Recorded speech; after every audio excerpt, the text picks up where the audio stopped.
যখন corona virus এসে উপস্থিত হয়েছিল, এই করোনা ভাইরাসের সময় ঋতুকুণ্ড ম্যাডাম ইসলামের যে সৌন্দর্য দেখলেন, তিনি বলতেছেন আমি দেখতে পেলাম যখন করোনা ভাইরাস এসে উপস্থিত হলো, এই করোনা ভাইরাসের সময় আমি দেখতে পেলাম যারা বিধর্মী, তাদের মধ্যে যারা হিন্দু, যারা খ্রিস্টান, যারা বৌদ্ধ, যারা ইহুদি, তাদের মধ্যে যদি কেউ মারা গিয়েছে তাহলে গর্ত খনন করে, জিসিবি দিয়ে গর্ত খনন করে ধাক্কা দিয়ে দিয়ে সেই গর্তের ভিতরে প্লাস্টিক দিয়ে লেপটি আর পেঁচিয়ে তাদেরকে সেই গর্তের ভিতরে ভরানো হতো।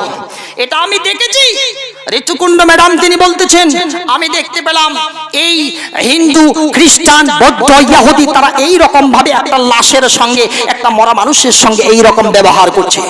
কিন্তু আমি আবার পাশেও পেলাম, ঋতুকুণ্ড ম্যাডাম তিনি বলতেছেন আমি আবার পাশেও পেলাম, আমি মুসলমানদের ইতিহাসে দেখলাম সেই চলে আসলো করোনা ভাইরাস, টাচ করলেই নাকি করোনা। সবাই তো তখন দূরে সরে থাকতাম, আরে ভাই টাচ করলেই করোনা চলে আসবে, না না না আমি মরতে চাই না, কেউ কোনো লাশকে, কেউ কোনো মানুষকে টাচ করতে চাই না, এমন একটা পরিস্থিতি চলে এসেছিল, তাই না?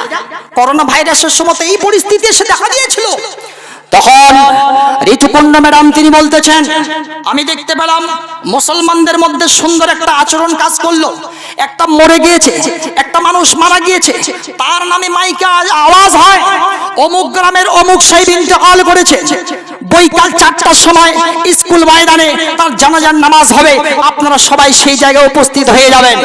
একজন নয়, দুইজন নয়, বিশাল করোনা ভাইরাসের সময়ও আবার সেই জায়গায় ঋতুকুণ্ড ম্যাডাম তিনি বলতেছেন আমি দেখেছি, নিজের চোখে দেখেছি, সব মুসলমানেরা দলে দলে গ্রাম থেকে ছুটে গিয়ে মানুষেরা যাচ্ছে একের পর এক, আর সেই জায়গায় এক সুন্দর করে জামাতের সহিত নামাজ আদায় করছে, একেবারে কাতারে কাতার, সাফে সাফ, এর পাওয়ার সাথে ওর পায়ের সাথে সবাই দাঁড়িয়ে গিয়েছে, সবাই সুন্দর করে দাঁড়িয়ে গিয়েছে, কোনো রকমের কোনো বাধাও নেই, কিচ্ছু নাই, সবাই খুব সুন্দর করে দাঁড়িয়ে গিয়েছে।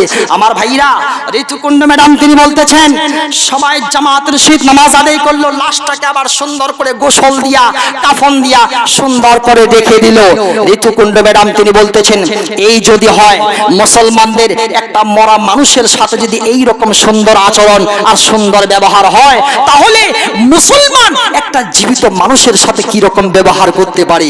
এই কথা যখন দেখলেন, দেখার সাথে সাথে ঋতুকুণ্ড ম্যাডাম এই দৃশ্যটা, ইতিহাসটা দেখার সাথে সাথেই ঋতুকুণ্ড ম্যাডাম তিনি আর বসে থাকতে না পেরে সঙ্গে সঙ্গে কালিমার দাওয়াত একেবারে চুপচাপ, একেবারে জোর সুরে আওয়াজ দিয়ে তিনি সঙ্গে সঙ্গে কালিমায়ে তাওহীদ লা ইলাহা ইল্লাল্লাহ পড়ে সঙ্গে সঙ্গে ঋতুকুণ্ড ম্যাডাম তিনি ইসলাম কবুল করে নিলেন।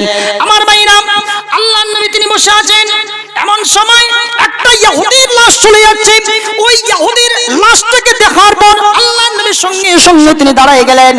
আর দাঁড়িয়ে যাবার পর ওই সাহাবায়ে কেরামগণ তিনি বলতেছেন ইয়া রাসূলুল্লাহ আপনি কেনই বা দাঁড়িয়ে গেলেন? ইন্নাহা জিনাজাতু ইহুদিন, এটা তো হচ্ছে একটা ইহুদির লাশ, এটা তো হচ্ছে একটা ইহুদির জানাজা।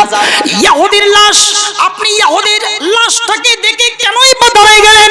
আল্লাহর নবী সঙ্গে সঙ্গে তখন তিনি বলতেছেন না না, ইহুদির লাশ হয়ে যদি কি হয়েছে তার সম্মানার্থে তো আমি দাঁড়াই গেলাম। আল্লাহর নবী সঙ্গে সঙ্গে বললেন ইদা রাআইতুমুল জিনাজাতা ফাকুমু, তোমরা যখন কোন লাশকে দেখে নিবে, যখন তোমরা কোনো মরা মানুষকে দেখে নিবে, সঙ্গে সঙ্গে সঙ্গে সঙ্গে তোমরা সেই জায়গা থেকে দাঁড়িয়ে যাবে।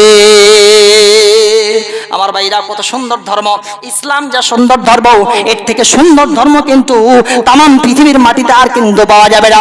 তাই তো বলতেছিলাম এই ইসলামটাকে এমনিতে দেওয়ালগুলোকে এমনিতেই শুধু বানিয়ে দেওয়া হয় নাই, নরম ইমান দিয়ে বানা হয় নাই, রক্ত দিয়ে তলোয়ার দিয়ে, বোমার আর গুলির আওয়াজ খেয়ে তীর ধনুক আর এই সমস্ত জিনিসের আঘাত খেয়ে ইসলামটাকে মজবুত করা হয়েছে। এর পিলারের মধ্যে রক্ত আছে, এর দেওয়ালে রক্ত আছে, এর ছাদে রক্ত আছে। সুতরাং ইসলামটাকে বেঈমানরা যদি মনে করে শুধুমাত্র একটা ফু দিয়ে নিভিয়ে দেব, না না না না, কোনোদিন তারা নিভাতে পারবে না। বরঞ্চ ওই যে কথা জিতনা কাটোগে উতনা হি হারা হোগা, কেউ মিটাতে পারবে না। ইসলাম খুব আলাদাই ধর্ম, একেবারে ধর্মটাই এর আলাদা, রূহ চেঞ্জ করে দেয়। এ শিখিয়েছে এক আল্লাহ ছাড়া কারো সামনেই মাথা নত করা যায় না। ইসলাম শিখিয়েছে আমাদেরকে, আমরা শুধুমাত্র এই কথাই জানি, এক আল্লাহ ছাড়া কারো সামনে মাথা নত করা যায় না। এই জন্য ইসলাম মজবুত হয়েছে। এ কথার দিক দিয়েও বেদ খুব সুন্দর করে বলছে, ও তাম ইয়াং মেদাং দেব গানা পিতারা আস্তে পাস্তে তসাইন নাম।